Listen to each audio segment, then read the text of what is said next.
जैसी करनी वैसी भरनी। सेठ और एक चोर की कहानी। एक सेठ जी बहुत ही दयालु थे।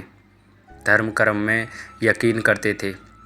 उनके पास जो भी व्यक्ति उधार मांगने आता था वे उसे मना नहीं करते थे। सेठ जी मुनीम को बुलाते और जो उधार मांगने वाला व्यक्ति होता उससे पूछते कि भाई तुम उधार कब लौटाओगे, इस जन्म में या फिर अगले जन्म में। जो लोग ईमानदार होते वो कहते सेठ जी हम तो इसी जन्म में आपका कर्जा चुकता कर देंगे। और कुछ लोग जो ज़्यादा चालाक व बेईमान होते वे कहते सेठ जी हम आपका कर्ज अगले जन्म में उतारेंगे। और अपनी चालाकी पर वे मन ही मन बड़े प्रसन्न होते, बड़े खुश होते कि क्या मूर्ख सेठ है, अगले जन्म में उधार वापसी की उम्मीद लगाए बैठा है। ऐसे लोग मुनीम से पहले ही कह देते कि वो अपना कर्ज अगले जन्म में लौटाएंगे। और मुनीम भी किसी से कुछ भी नहीं पूछता था। जो जैसा कह देता मुनीम वैसा ही वही खाते में लिख देता था। एक दिन एक चोर भी सेठ जी के पास आया पैसा उधार मांगने के लिए। उसे भी मालूम था कि सेठ अगले जन्म तक के लिए रकम उधार दे देता है। तो उसके मन में आया कि क्यों ना मैं भी एक बार सेठ जी के पास जाकर के उधार का पैसा लेकर के आऊं। हालांकि उसका मकसद उधार लेने से अधिक सेठ की तिजोरी को देखना था। चोर ने सेठ से कुछ रुपए उधार मांगे। सेठ ने मुनीम को बुलाकर उधार देने को कहा।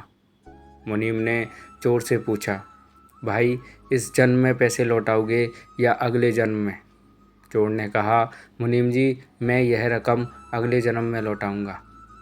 मुनीम ने तिजोरी खोलकर पैसे जो थे उसे दे दिए। चोर ने भी तिजोरी देख ली और तय कर लिया कि इस मूर्ख सेठ की तिजोरी आज रात में उड़ा दूंगा।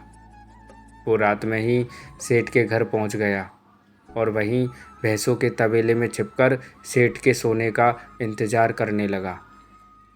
अचानक चोर ने सुना कि भैंसें आपस में बात कर रही हैं और वह चोर भैंसों की भाषा से ठीक से समझ पा रहा है। एक भैंस ने दूसरी से पूछा तुम तो आज ही आई हो ना बहन। उस भैंस ने जवाब दिया हाँ आज ही सेठ के तबेले में मैं आई हूँ। सेठ जी का पिछले जन्म का कर्ज जो उतारना है। और तुम कब से यहाँ रह रही हो? उस भैंस ने पलटकर पूछा। तो पहली वाली भैंस ने बताया मुझे तो 3 साल हो गए हैं बहन। मैंने सेठ जी से कर्ज लिया था यह कहकर कि अगले जन्म में लौटाऊंगी। सेठ से उधार लेने के बाद जब मेरी मृत्यु हो गई तो मैं भैंस बन गई और सेठ के तबेले में चली आई। अब दूध देकर उसका कर्ज उतार रही हूँ। जब तक कर्ज की रकम पूरी नहीं हो जाती, उनका पूरा पैसा नहीं चुक जाता, तब तक मुझको यहीं रहना होगा। चोर ने जब उन भैंसों की बातें सुनी तो उसके होश उड़ गए और वह वहाँ बंधी भैंसों की ओर देखने लगा। वो समझ गया कि उधार चुकाना ही पड़ता है, चाहे इस जन्म में हो या फिर अगले जन्म में, उसे चुकाना तो होगा ही। वह उल्टे पांव सेठ के घर की ओर भागा और जो कर्ज उसने लिया था उसे फटाफट मुनीम को लौटाकर रजिस्टर से अपना नाम उसने कटवा लिया। हम सब इस दुनिया में इसलिए आते हैं क्योंकि हमें किसी से लेना होता है तो किसी का देना भी होता है। इस तरह से प्रत्येक को कुछ ना कुछ लेने देने के हिसाब चुकाने होते हैं। तो दोस्तों छोटी सी कहानी है, अगर आपको अच्छी लगी हो तो लाइक और शेयर ज़रूर करें। और हाँ दोस्तों याद से चैनल को सब्सक्राइब करना बिल्कुल ना भूलें। और कहानी सुनने के लिए दोस्तों बहुत बहुत आपका आभार मैं व्यक्त करता हूँ। धन्यवाद।